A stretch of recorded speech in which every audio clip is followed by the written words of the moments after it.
Have you ever heard the term watersheds? Well, we all live in a watershed, but do you know what that means? Well, we have our Augmented Reality Sandbox here to better understand the term watersheds and learn how to be better watershed stewards.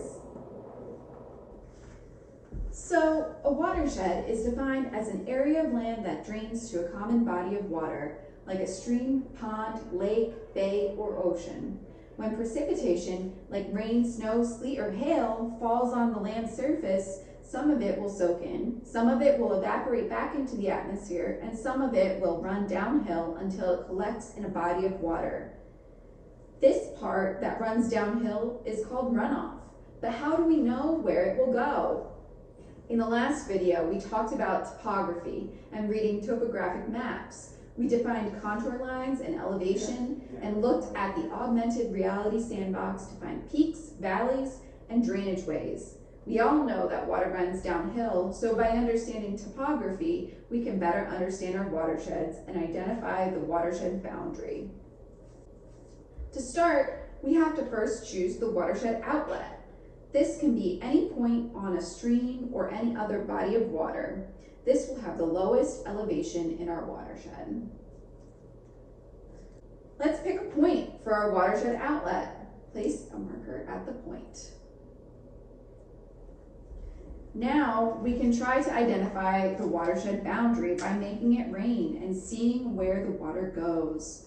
Water that falls inside our watershed will eventually flow to our watershed outlet, over the surface of the land and through the streams and their tributaries. Water that falls outside of our watershed will flow to another body of water. The boundary is called the watershed divide. Making it rain over the mountain ridges, we can see the watershed divide.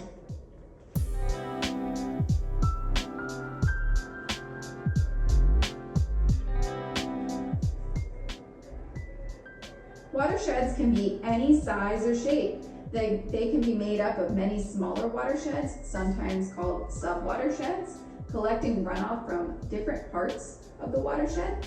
These sub-watersheds fit together like puzzle pieces inside the larger watershed.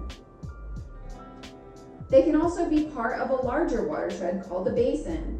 Here at Kettle Creek, we are located in the Kettle Creek sub-watershed that is part of the Broadhead watershed, which is part of the Delaware River watershed, sometimes also called the Delaware River Basin. So you can see we all live in a watershed, and sometimes even multiple watersheds. We use the term watershed address to better understand where we live in a watershed.